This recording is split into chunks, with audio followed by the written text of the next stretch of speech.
living up to his reputation, but what we have found is what looks to be mating giant African land snails, which is also a new one for me. I actually saw one crossing the road whilst we were looking for Moati.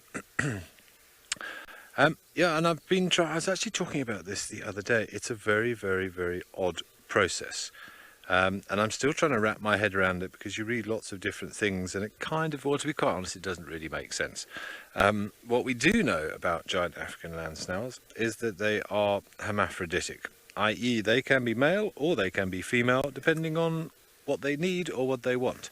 And that is a very useful adaptation if you're a very slow-moving animal that isn't active very often during the year.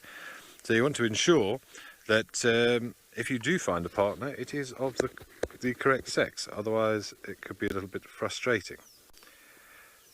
There are reports of what's called parthenogenesis, whereby it's sort of self-fertilization basically, so they're able to still breed even if there isn't a partner present.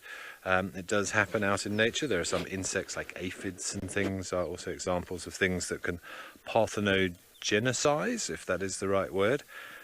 However, the whole mating thing is a bit strange. Now you could see there's that little sort of white bridge between the two of them. Now that is actually where the sperm is being transferred to. Quite which one of these is the male and which one of these is the female I could not tell you. But that is known as a love dart. And one of them will shoot the other one with this sort of love dart. Oh no, they've just disconnected. How weird.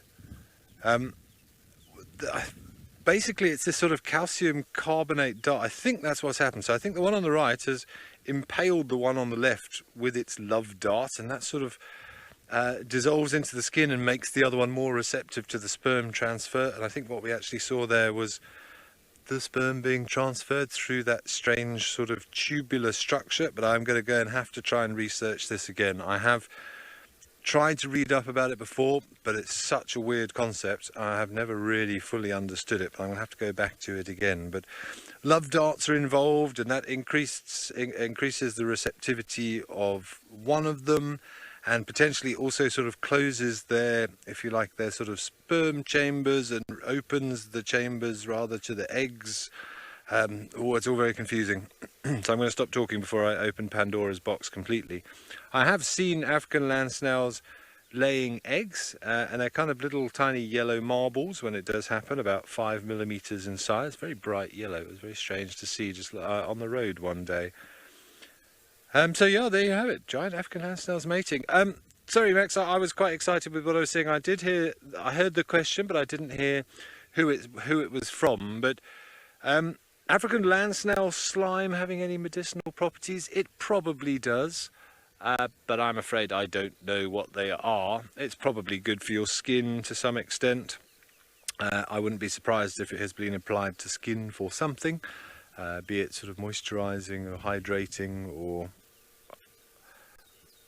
Zara, it was Zara. So I'm sorry Zara, I don't know is the simple answer, but I would be very surprised if it hasn't.